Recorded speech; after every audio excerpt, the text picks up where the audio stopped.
సోమవారం ప్రొద్దుటూరు స్థానిక press club నందు పాత్రికేయుల సమావేశంలో టీడీపీ నాయకులు తాటి శ్రీనివాసులు మాట్లాడుతూ ఎమ్మెల్యే పుట్టా సుధాకర్ యాదవ్ కేవలం అభివృద్ధి కాంక్షించే నాయకుడని, అన్ని వర్గాల ప్రజలను కలుపుకొని అభివృద్ధి చేసే వ్యక్తి అన్నారు.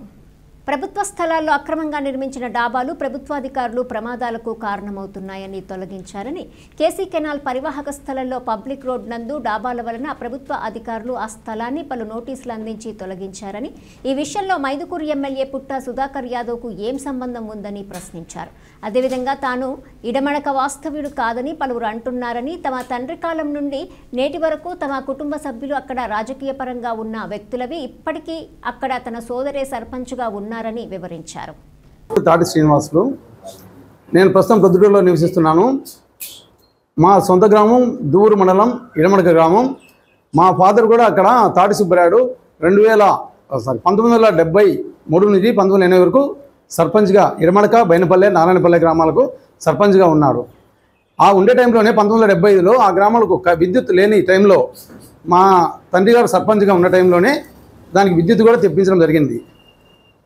కానీ కొందరు వ్యక్తులు నన్ను నా తాటి శ్రీనివాసులు ఇడమడక గ్రామమే కాదని, ఆయనది ప్రొద్దుటూరు నివాసమని కొందరు చెప్పడం జరిగింది. అదేవిధంగా తాటి సుబ్బరాయానికి మేము 2 కుమారులం.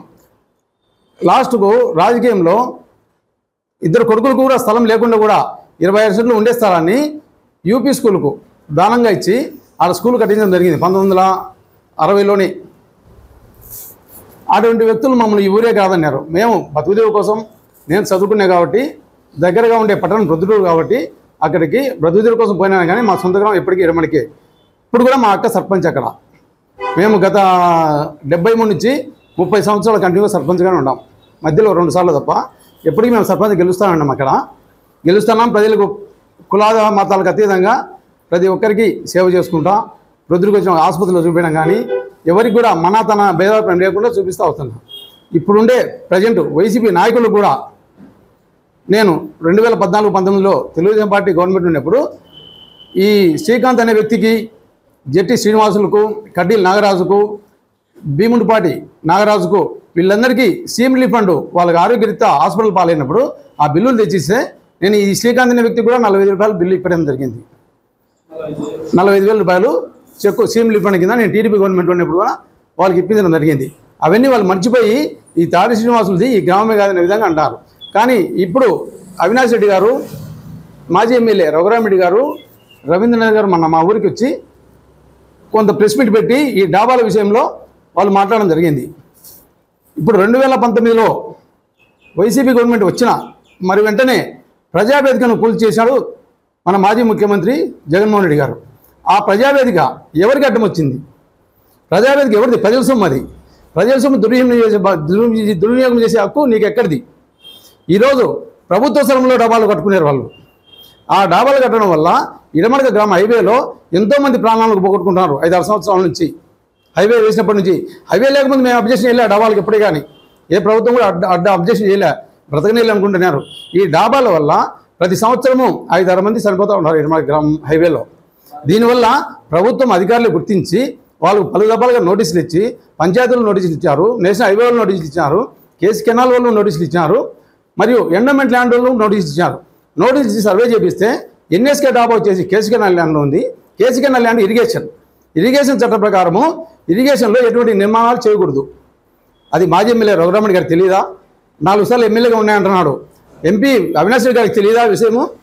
ప్రభుత్వ స్థలంలో కేసీ కెనాల్ ఇరిగేషన్ ల్యాండ్లో భవనాలు నిర్మించి ప్రజలకు యాక్సిడెంట్లకు కారణమైనటువంటి డాబాను ప్రభుత్వ అధికారులు తొలగిస్తే దాన్ని పుట్టా సుధాకర్ యాదవ్ మీద మోపినారు. పుట్టా సుధాకర్ యాదవ్ గారు ఎటువంటి పరిస్థితుల్లో ఈ విషయం జోక్యం చేయడు. అభివృద్ధి మాత్రమే చేస్తాడు కానీ అవినీతి చేయడు.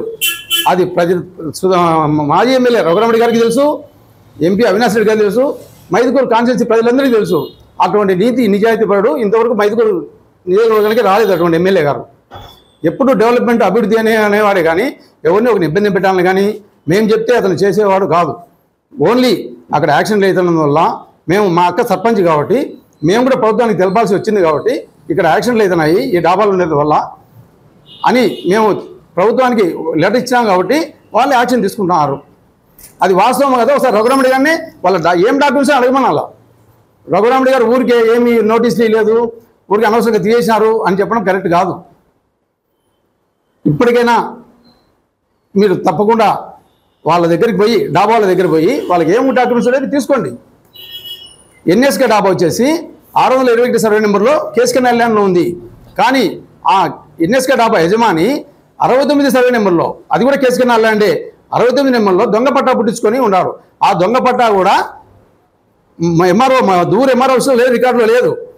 వాడు ఒక జీరాక్స్ కాపీ మీద అతను డూప్లికేట్ పట్టా తీసుకొని దాన్ని ఆపు చేసుకొని కోర్టుకు పోవడం జరిగింది. కోర్టు కేసు ఆపుదే డిస్మిస్ చేసినారు కోర్టు. కాకపోతే కొందరు అధికారులను ఉపయోగించుకొని అతను పోస్ట్పోన్ చేసుకుంటూ వస్తున్నాడు. ఎన్ని రోజులని కూడా అది పోస్ట్పోన్ చేసేదే కానీ ఫలితం అయితే ఉండదు వాళ్ళకు. అదేవిధంగా ఇప్పుడు నా మానస డాబా కూల్చివేయడం జరిగింది ఒక 10 రోజుల కిందట. ఆ మానస డాబా కూడా సర్వే నెంబర్ 35లో ఉంది. పూర్తి సర్వే నెంబర్ 35 పబ్లిక్ రస్తా. అది నా దగ్గర పూర్తి సమాచారం ఉంది. ఎంఆర్ఓస్ పైన కూడా వాళ్ళు కూడా చూపిస్తారు. ఒకసారి రఘురామరెడ్డి గారికి చెప్తున్నాం, ఇట్లాంటి చిన్న చిన్న విషయాలకు మీరు సిల్లీ దానిలకు మీరు రాకూడదు, మీ గౌరవం పోగొట్టుకుంటారు. ఇక్కడ దానికి మీరు వస్తే గిన ప్రభుత్వ స్థలాల్లో నిర్మాణాలు చేయమని మీరు పబ్లిక్కు మీ కార్యకర్తలకు ప్రోత్సహిస్తున్నారా? అది పద్ధతి కరెక్టేనా? ఈ విధంగా ప్రజల ప్రాణాలు మీకు అవసరం లేదా? ఆ ప్రజల్లో కూడా మీ వాళ్ళు ఉంటారు కొందరు చనిపోయిన వాళ్ళు. ఈ విధంగా చనిపోవడము ప్రజలకు ఇబ్బంది కలుగుతుంది కాబట్టి అధికారులు జోక్యం చేసుకొని ఆ విధంగా చేసినారు. దీంట్లో సుధాకర్ యాదవ్ గారికి ఎటువంటి సంబంధం లేదు,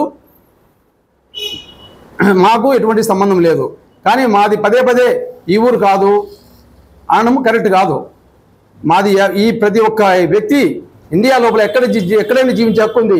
నాకు కొన్ని అవసరాలు ఇతను వృద్ధులకు వచ్చి సిటీలో అయినా, అంతేగాని ఇడమడికి మా సొంత గ్రామం కాదంటే ఆ ఉండే స్కూల్కి ఉండే స్థలం మాది. దాని అనవసరంగా మీరు ఆ స్థలంలో పోయినసారి ప్రభుత్వము 3 బిల్డింగ్లు ఇస్తే రఘురామరెడ్డి మేము తెలుగుదేశం పార్టీ సర్పంచ్గా గెలిచామని కక్షపూరితంగా ఆ 3 బిల్డింగ్లు క్యాన్సిల్ చేసి ఒక బిల్డింగ్ మాత్రమే ఇస్తారు. మీరు బేస్మెంట్ వేసి కన్స్ట్రక్షన్ జరిగిన తర్వాత, కన్స్ట్రక్షన్ జరిగేటప్పుడు మీరు నిలబడడం అది కరెక్టా? మీరు మాజీ ఎమ్మెల్యే గారు.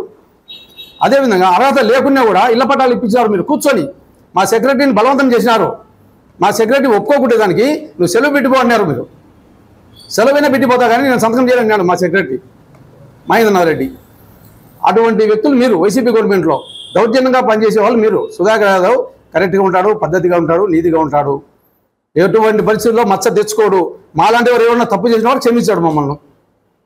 కానీ ఆయన మీద కులాలు మతాలు అటువంటి మీరు పూసి రుద్ది అతను ఒక బీసీ ఎమ్మెల్యేని మీరు అతన్ని చులకనగా చూడడం కరెక్ట్ కాదు. అతన్ని మీ అందరికంటే 100% రెట్టింపు నీతిపరుడు. మీరు పోయిన 5 సంవత్సరాల్లో ఎన్ని అవినీతులు చేసినారో ప్రతి ఒక్కటి సుధాకర్ యాదవ్ దగ్గర ఉంది, ప్రభుత్వం దగ్గర ఉంది, ఆ లిస్ట్ అంతా ఉంది. మీరు పదే పదే ఈ విధంగా మీరు చేస్తే మీ అవినీతి చిట్టా అంతా కూడా మేము బయట పెడతామని మీకు తెలియపరుస్తున్నాం.